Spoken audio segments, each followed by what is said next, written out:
Dear students, पिछले lecture में हम लोग सीआरपीसी के डिफिनीशंस को डिस्कस कर रहे थे। उसी क्रम में आगे बढ़ते हुए आज हम summons case and warrant case के डिफिनीशन को डिस्कस करेंगे। तो सबसे पहले आप हेडिंग नोट कर सकते हैं, समन मामला और वारंट मामला, summons case and warrant case. Section 2W में समन केस की डिफिनीशन दी गई है, वहीं सेक्शन 2X में वारंट केस की डिफिनीशन दी गई है। तो सबसे पहले हम समन्स केस की डिफिनीशन को देखेंगे। तो यहाँ बेयर प्रोविजन आप देख सकते हैं। सेक्शन 2W कहता है कि summons case means a case relating to an offence and not being a warrant case. Summon मामला से ऐसा मामला अभिप्रेत है जो किसी अपराध से संबंधित है और जो वारंट मामला नहीं है।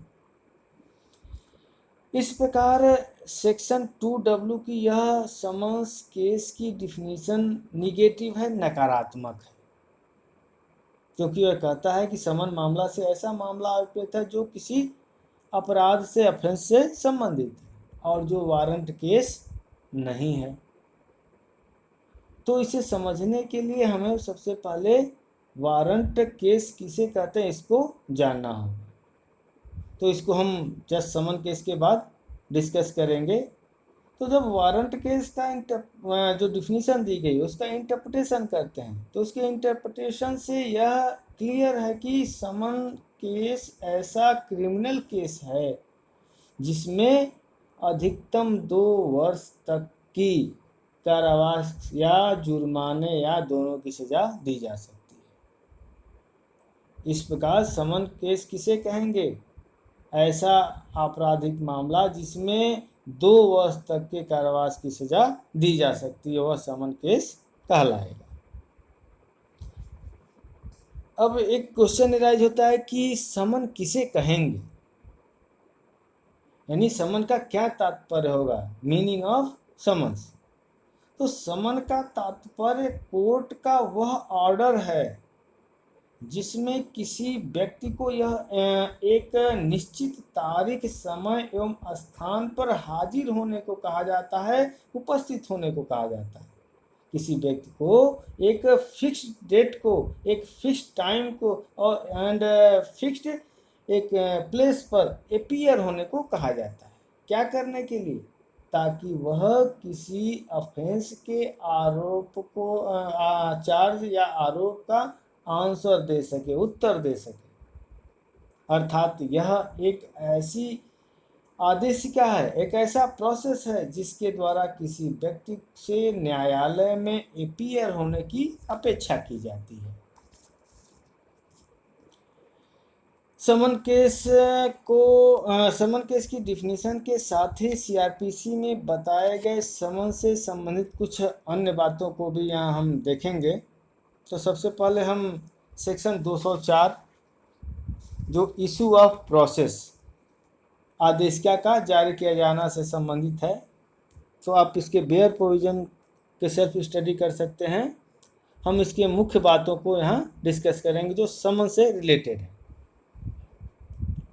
सेक्शन 204 सीआरपीसी के अनुसार जनरली सभी समन मामलों में एक्यूज्ड को कोर्ट में अपीयर करने के लिए समन ही इशू किया जाता है।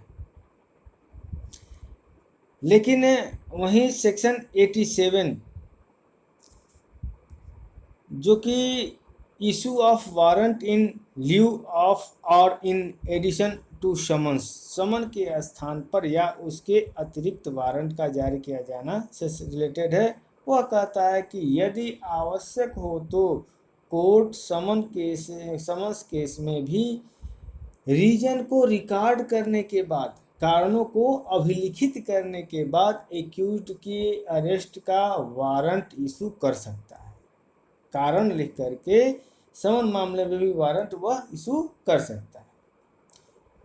इसी प्रकार सेक्शन 259 जो कि power of court to convert summons case into warrant cases summon मामलों को वारंट मामलों में संपरिवर्तन करने की न्यायालय की शक्ति से संबंधित है। यह कहता है कि यदि क्रिमिनल केस 6 माह से अधिक अवधि के कारावास से पनिशेबल है या दंडनीय है तथा मजिस्ट्रेट को यह प्रतीत होता है कि in the interest of justice, न्याय के हित में मामले का ट्रायल वारंट केस के ट्रायल के प्रक्रिया के अनुसार होना चाहिए, तो ऐसा मजिस्ट्रेट इस सीआरपीसी में उपबंधित किए गए या बताए गए वारंट मामले के ट्रायल के प्रोसीजर के अनुसार मामले की रीहियर यानी पुनः सुनवाई कर सकता है तथा ऐसे विटनेसेज को, ऐसे साक्षियों को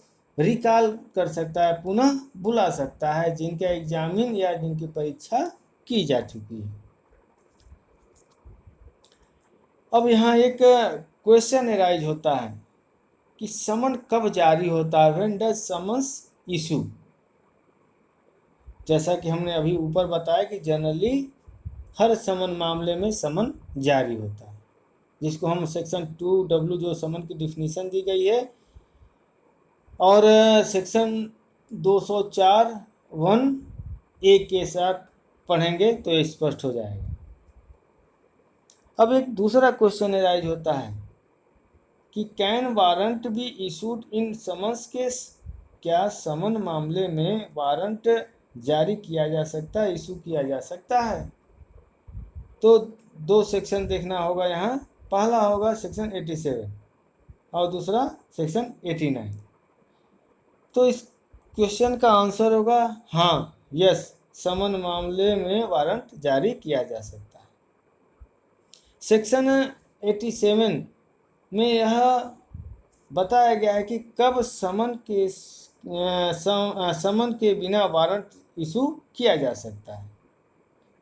सेक्शन 87 के अनुसार यदि समन इशू किए जाने से पूर्व एक्यूज्ड एब्सकॉन्ड यानी फरार हो गया है या समन जो इशू हुआ है उसका पालन नहीं करेगा तो वारंट इशू किया जा सकता है, यानी समन मामले में वारंट इशू किया जा सकता है। दूसरी बात कि यदि समन एक बार इशू किया जा चुका है और समन इशू किए जाने के पश्चात एक्यूज्ड एब्सकॉन्ड यानी फरार हो गया है या समन जो इशू हुआ है उसका पालन नहीं करेगा तो वारंट इशू किया जा सकता है। तीसरी बात कि यदि समन इशू किया जा चुका है और यदि एक्यूज्ड अपीयर होने में डिफ़ॉल्ट करता है, व्यतिक्रम करता है, इस फैक्ट के बावजूद कि समन की तामील सम्यक रूप से और नियत समय पर हुई है, summons have been duly served in time, तो समन के स्थान पर वारंट इशू किया जा सकता है। दूसरी बात जो सेक्शन 89 में दिया गया है वह कहता है कि जब एक्यूज्ड अपीयर होने के लिए बॉन्ड द्वारा बाउंड है, बंधपत्र द्वारा आबद्ध है और उसका वायलेशन करता है, यानी बाध्य होने के बाद भी क्या कर रहा है, वायलेशन करता है, उल्लंघन करता है, अर्थात सेक्शन 88 के प्रोविजंस का वायलेशन करता है, तो सेक्शन 89 द्वारा वारंट इशू किया जा सकता है। अब हम वारंट केस किसे कहेंगे उसको देखेंगे।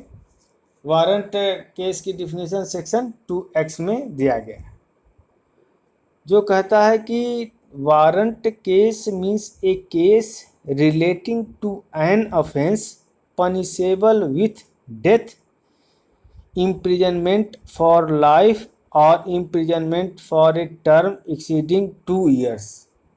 अर्थात वारंट मामला से ऐसा मामला अभिप्रेत है जो मृत्यु, आजीवन कारावास या 2 वर्ष से अधिक, ध्यान दीजिएगा, 2 वर्ष से अधिक की अवधि के कारावास से दंडनीय किसी अपराध से संबंधित। सन 1955 से पूर्व 6 माह से अधिक के इम्प्रिजनमेंट से पनिशेबल होने पर वारंट केस माना जाता था। 1955 में अमेंडमेंट करके यह सीमा 1 वर्ष फिक्स कर दी गई थी, लेकिन अब वर्तमान समय में 1973 की जो नई हमारी CRPC है, यानी कोड ऑफ क्रिमिनल प्रोसीजर 1973, इसमें यह सीमा 2 वर्ष से अधिक कर दी गई है। अब यहाँ एक क्वेश्चन राइज होता है कि गिरफ्तारी का वारंट, यानी what is a arrest warrant, गिरफ्तारी का वारंट किसे कहेंगे? तो गिरफ्तारी के वारंट की परिभाषा, डिफिनीशन इस CRPC में नहीं दी गई है कि किसे हम कहें।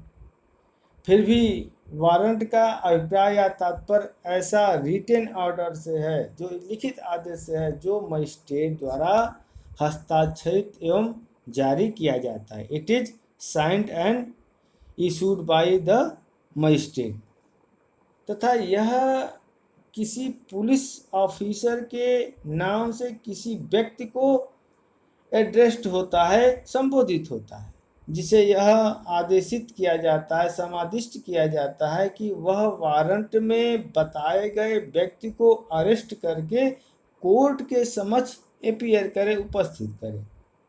अर्थात अरेस्ट वारंट, गिरफ्तारी वारंट एक अथॉरिटी है, एक प्राधिकार है, जो किसी व्यक्ति की गिरफ्तारी के लिए, अरेस्ट के लिए कॉम्पिटेंट मजिस्ट्रेट द्वारा इशू किया जाता है।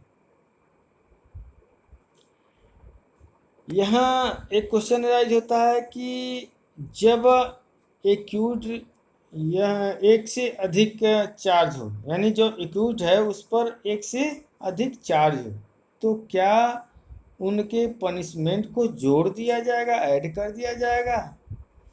तो समन एंड वारंट केस के डिटर्मिनेशन में यदि किसी एक्यूज पर एक से अधिक चार्ज हो, तो उन सभी ऑफेंसेस के पनिशमेंट को ऐड कर यह फिक्स नहीं किया जाएगा कि वह वारंट केस है। यानी अगर एक से अधिक आरोप हों, तो उन सभी अपराधों के दंड को जोड़कर यह तय नहीं किया जाएगा कि वह वारंट मामला है या समन मामला है। यह प्रत्येक अपराध का जो पनिशमेंट है, दंड है, जो कि प्रिस्क्राइब है, उसी से यह निश्चित किया जाएगा कि वह समन मामला होगा कि वारंट मामला। यदि उनमें से किसी ऑफेंस का पनिशमेंट 2 वर्ष से अधिक नहीं है, तो वह समन मामला ही होगा। एक भी वारंट केस होने पर पूरा का पूरा मामला वारंट मामला ही होगा। फॉर एग्जाम्पल, यदि 4 मामलों में से एक मामला वारंट मामला है और 3 समन, तो पूरा मामला वारंट मामला ही माना जाएगा। एक यहाँ क्वेश्चन राइज होता है, क्या वारंट मामले में समन जारी किया जा सकता है? जैसे हमने समन मामले में पढ़ा कि क्या समन मामले में वारंट जारी किया जा सकता है, उसी प्रकार यहाँ एक क्वेश्चन राइज होता है कि क्या वारंट मामले में समन जारी किया जा सकता है? Can summons be issued in warrant case? तो इसका आंसर आप हाँ में दे सकते हैं, यस में दे सकते हैं। सेक्शन 204(1)(b) के अनुसार यदि न्यायालय उचित समझे तो, इफ ही थिंक्स फिट, यदि न्यायालय उचित समझे या ठीक समझता है, तो वारंट केस में समन जारी कर सकता है। सेक्शन 204(1)(b) में अगर देखेंगे तो ऐसा स्पष्ट बताया गया है। आप बेयर प्रोविजन स्वयं देख सकते हैं। अब लास्ट हेडिंग आप डाल सकते हैं, समन और वारंट मामलों में अंतर, difference between summons and warrant case. सबसे पहले हम डिफिनीशन के आधार पर देखेंगे कि क्या अंतर है। तो समन केस कम गंभीर होते हैं, वहीं वारंट केस अधिक गंभीर होते हैं। दूसरा अंतर हम ट्रायल के प्रोसीजर के आधार पर देखेंगे। तो समन केस जनरल किस्म के ऑफेंसेस से रिलेटेड होते हैं, यानी समन मामले साधारण किस्म के अपराधों से संबंधित होने के कारण इनके ट्रायल के प्रोसीजर भी सिंपल है, जो सीआरपीसी के चैप्टर 20 में बताए गए हैं। वहीं वारंट केसेस में क्या होता है कि वारंट केस की नेचर गंभीर होती है, जिसके लिए ट्रायल की जो प्रोसीजर है वह लंबी होती है और कठिन भी है, जो सीआरपीसी के चैप्टर 19 में बताया गया है।